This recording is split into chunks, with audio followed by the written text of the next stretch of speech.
He'll be followed by our discussant, Philippe Vermont, who's in charge of the politics group at CSIS. So, Dave, over to you. By way of self-policing, or in the direction of self-policing, 35 minutes, and then we all start looking uncomfortable.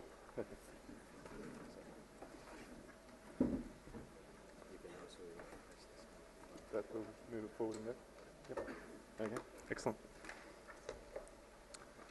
Oh, well, good morning, everyone. Thanks for coming.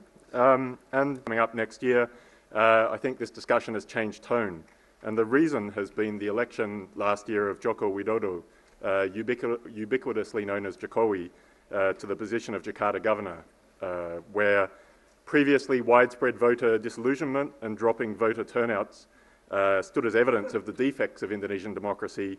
A new optimism would cast those features as possible political capital for Jokowi or a like-minded rival candidate to win the presidency next year.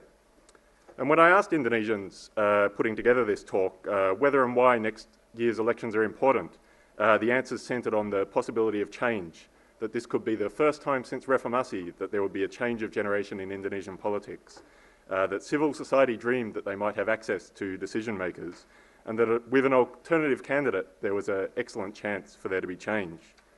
But is this sort of optimism going to be fleeting, a cycle of hope and disappointment, as one Jakarta editor put it to me, that is intrinsic to politics?